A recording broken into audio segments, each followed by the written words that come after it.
Hello ناظرین، السلام علیکم۔ آج میں آپ کو بتاؤں گا حضرت صالح علیہ السلام کے دشمن ان کی اونٹنی کو حقیر تصور کرتے تھے۔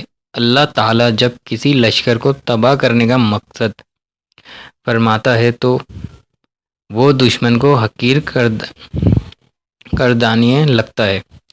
لوگ پانی کی وجہ سے حضرت صالح علیہ السلام کی اونٹنی کے دشمن بن چکے تھے، اگرچہ وہ قدرت کے عطا کردہ پانی سے اپنی پیاس بجھاتی تھیں۔ انہوں نے اس اونٹنی کو ہلاک کر دیا۔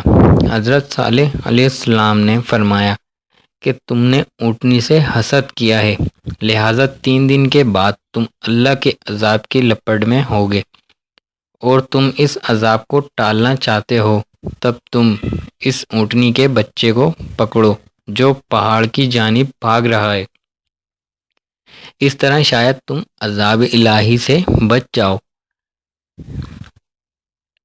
ورنہ تمہاری بچت کا کوئی امکان نہیں ہے۔ وہ اونٹنی کے بچے کو پکڑنے کے لیے بھاگے، لیکن اسے پکڑنے میں کامیاب نہ ہو سکے اور وہ غائب ہو گیا۔ لہٰذا عذاب خداوندی نے ان کو آن گھیرا۔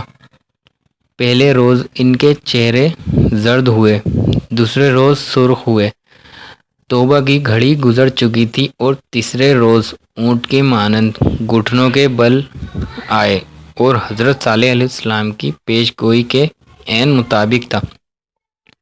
وہ نا امیدی کا شکار تھے۔ اللہ کا عذاب آیا اور شہر تہس نہس ہو گیا۔ حضرت صالح علیہ السلام خلوت سے شہر میں داخل ہوئے اور ان کی لاشوں کو مخاطب کر کے فرمایا کہ اے قوم، میں نے تمہیں اللہ کا احکامات سنائے اور نصیحت کی، لیکن تم نے میری بات نہ مانی۔ میں نے تمہیں بار بار نصیحت کی، لیکن تم نے سرکشی اختیار کی اور اپنے انجام کو پہنچے۔ ہماری ویڈیو دیکھنے کے لیے شکریہ۔ ہمارا چینل اردو میڈیا سبسکرائب کرنا نہ بھولیے۔ اللہ حافظ۔